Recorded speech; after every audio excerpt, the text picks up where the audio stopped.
These were wonderful days because this was the first international collaboration plan in the Baha'i world. And Shoghi Effendi was very happy about this plan because he said that it was something that was a prelude to the future. Of course, in a very short time we came to know that it was a prelude to the 10-year crusade itself, in which all of the national assemblies collaborated together. But it was especially precious those 2 years for the opening of these 3 countries in Africa, because the believers in England, in Iran, in the United States, in India, and Iraq, and Egypt, sorry, all collaborated to open the 3 countries of Africa. And Agajan and Mamajan, Ali and Beilet and Dir Bahia were the Iranian contingent, the first Iranian contingent, and later on came Aziz and Soraya and other of the friends from Iran. Really, this was a wonderfully exciting time for all of us. I'm sorry to say, I think the first was Jalal. And Jalal, of course, Ali's elder brother, was in Tanganyika in those days with us. And this was really wonderful. My first experience of the Banani family was before I was a Baha'i. In 1945 in California, when I met Amin, Beilet's elder brother.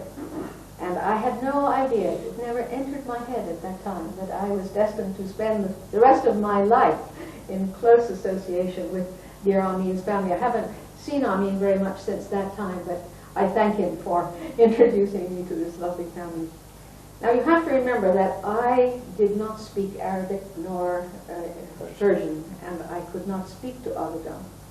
And yet I have a very intense feeling of the influence that he had in my life and of the lessons which I learned from him. I think the first lesson I learned was the lesson of humility. Because when I first knew him, he was not yet a hand of the faith, a hand of the cause. And he had such a humble attitude about himself and his own capacities and his own services. He had no realization of how tremendous it was that a man of his age, in his frail condition of health, because already before he left Iran, he was ill, without the language of the country he was going to, knowing nothing really of Africa, because in those days little was known by any of us about Africa, that he had arisen and come and settled in the heart of Africa and had opened his home. I think that the quality of his home, the quality of the welcome that his family gave to the friends was so very important. And I'm sure that some of the dear friends that may eventually hear this tape will remember those wonderful days when they would come to his home, when there would be gatherings in his sitting room, and all of the early meetings of the faith, many of them were held there in his sitting room. We have wonderful memories of this.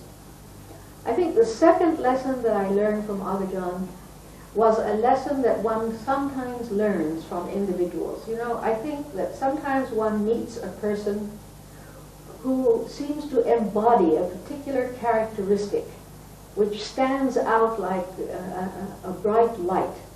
And to me, the characteristic which Agajan embodied was obedience. And it was not just a militant obedience, not at all. It was an obedience born of love. Love for the guardian of the faith, love for the cause itself, love of service to the cause, a great desire to see the faith progress and progress quickly. I had a very great blessing in early 1954 when Shoghi Effendi asked Ali to travel to different parts of Uganda and indeed East Africa, and he was away from Kampala for a few months. Mr. Banani was in need of help with his work because by this time, of course, he was a hand of the cause. And so I was helping him with his English correspondence. I remember very clearly, early one morning, there was a knock on my door. And there was Agajan standing with a telegram in his hand. The Guardian had cabled about something that had to be done. Now, Agajan wanted it to have been done yesterday. He couldn't wait a moment. He couldn't wait for me to dress before we were at the typewriter to get the reply to Shoghi Effendi and to do the necessary things that had to be done. And this was throughout all of my experience with him. There was never a time when there wasn't this instant, exact, and complete obedience that we hear about in the prayers. And then, of course, I was a young bride, and I might say a very inexperienced young bride, and I remember one of my happiest memories was that when I would go to the market, almost inevitably, I would encounter dear Agajan doing the family marketing, because this was his joy. He liked going to the market and buying. And he taught me how to market. He taught me that you must always look carefully for the best, and then you must try to get also the best price. And he used to greet me with, "What have you got today?" And he would open my basket. "Ah, but look at mine," he would say, and he would show me that he had much better tomatoes, much better badignan. And it was such a pleasure. It really lightened my day every time that I met him.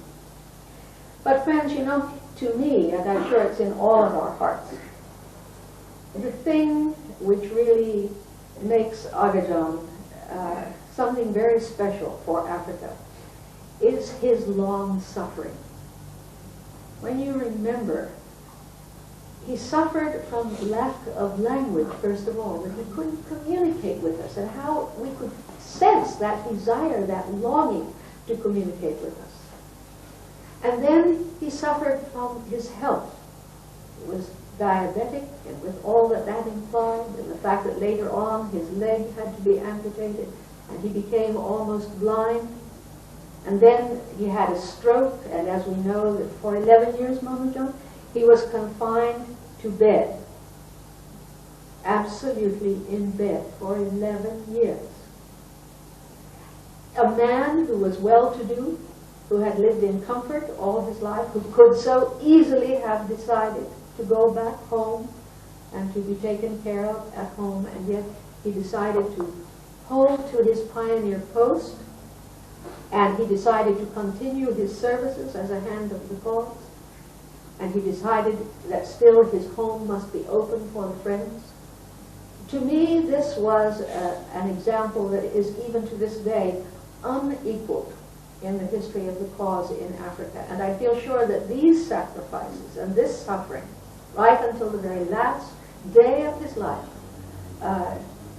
has brought to Africa a tremendous blessing, without which perhaps Africa would not have progressed. I remember in 1957, when I was on pilgrimage with Shoghi Effendi, he said that if we could get the African friends to open their hearts and say what was in their hearts, they would speak of the absence of prejudice, the lack of prejudice among the Persian friends. Of course, the family of Mr. Banani, his own wonderfully open, warm, loving welcome that all of us felt.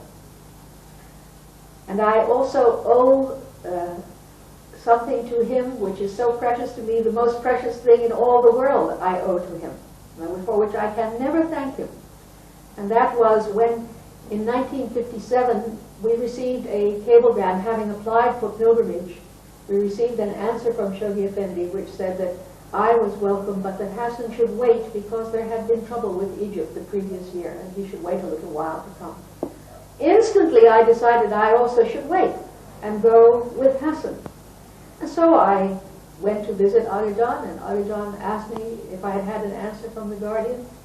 And of course, using a translator, Violetta or Ali translating for me, I explained that I had decided not to go, although the Guardian had welcomed me. Agajan was horrified. To him, this was the equivalent of disobedience, I suppose. Anyway, he insisted that I should change my mind. He said, if the Guardian said welcome, that is your command, you must go. And had I not gone, then, in the spring of 1957, of course I would have missed meeting Shoghi Effendi. And so I am forever in dear Agajan's debt.